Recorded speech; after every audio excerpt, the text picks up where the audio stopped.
Hare Krishna, Namaste, Chapter 9, entitled as Raja Vidya Raja Guhyam.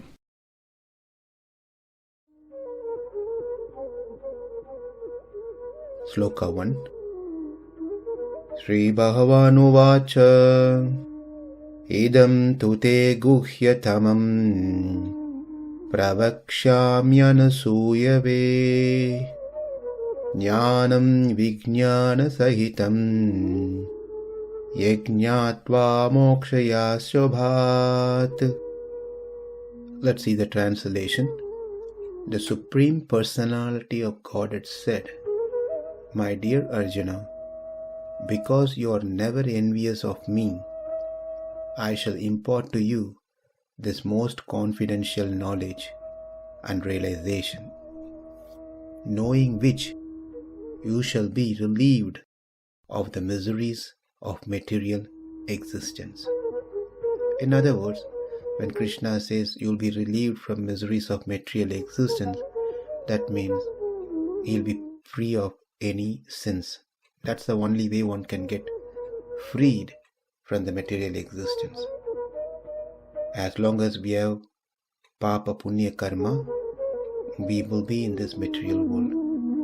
It's only when we are free of papa and punya karma that we will be free from this material existence.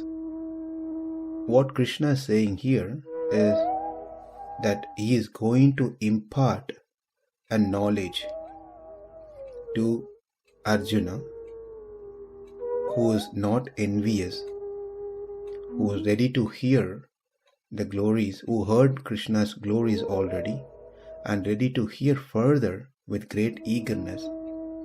Therefore, he is qualified to hear further the details of this most secret subject matter. Now the question is, what is that most secret subject matter? It is nothing else other than what Krishna has mentioned here as idaṁ. Idaṁ refers to bhakti. Because the topic of bhakti was already introduced in the 8th chapter, as we get closer to the end, we saw, since the subject matter is same, Krishna is using idaṁ, this, rather than directly referring as bhakti yoga. For example, if someone is coming to our house, we say that so and so came to my house. Ravi came to my house. And then we don't keep telling Ravi sat on the couch. Ravi ate some snacks. Ravi spoke to me. Rather, we say Ravi came to my house. He sat and ate and spoke to me. So, likewise, since the context of this entire section is bhakti, which has already been started, which is what is in Krishna's mind, here Krishna uses idaṁ, which directly refers to bhakti yoga alone, nothing else. Idaṁ tu.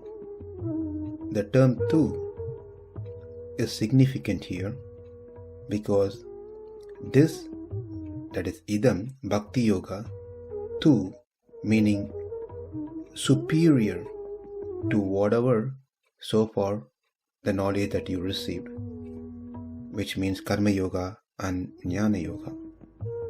This knowledge that I'm going to give you is most confidential knowledge, and I will be giving you all the details about bhakti yoga with its various limbs. And by you learning this clearly, you will be free from all the sins and you'll be able to attain me. Another place where Krishna mentions bhakti in this sloka is by saying jñānaṁ. Here jñānaṁ certainly refers to bhakti, the knowledge of bhakti. bhaktischa jnana visheshaha. So what is termed to be bhakti yoga is like continual flow of oil without any break. If you open a tap of an oil container, it pours without any break continuously, compared to a tap of water. Likewise, a person continuously remembering and thinking about Krishna all the time is called upasana. That is what is called as bhakti yoga. Jnana vijñāna-sahitaṁ. Vijñāna-sahitaṁ meaning I'll give you the knowledge, that is jnana, and I will also give you the details, various aspects of bhakti yoga in totality. And by knowing this one, you will be free from all the sins. Now the question is, just by knowing the subject matter, knowing chapter 9, can we all become free of all our sins? The answer is not just by knowing, but one has to also apply what is being learned. Though here in this Sloka, it is said, jñātvā mokṣyase śubhāt, meaning by knowing this one, you will be free from all the sins. You will be free from the material existence. Meaning that knowing and practicing accordingly. Another important point is even karma yoga and jnana yoga removes papa. Even bhakti yoga removes papa. So what's the difference among these two? By performing karma yoga, jnana yoga, those papa which is stopping us to perform bhakti yoga will be removed. Bhaktyārambha virodhi papa. That which is stopping us to practice bhakti yoga, that will be removed by following karma yoga, jnana yoga. Whereas one performing bhakti yoga, moksha virodhi papa, that which is stopping us to attain Krishna, those obstacles, those papas will be removed. One might ask a question that, what about Janaka? King Janaka attained moksha by performing karma yoga, whereas Jadabharata attained moksha by jnana yoga, Prahlad attained by bhakti yoga.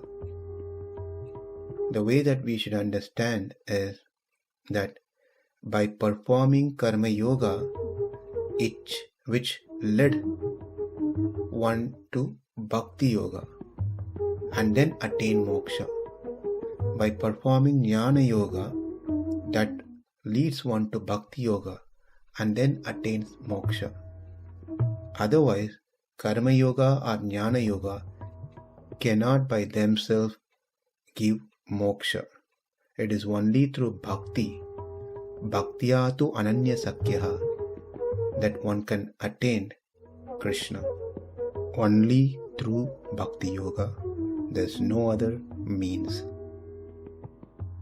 Idaṁ tu te guhya-tamaṁ pravakṣyāmy anasūyave jñānaṁ vijñāna-sahitaṁ jñātvā mokṣyase śubhāt. Namaste. Hare Krishna.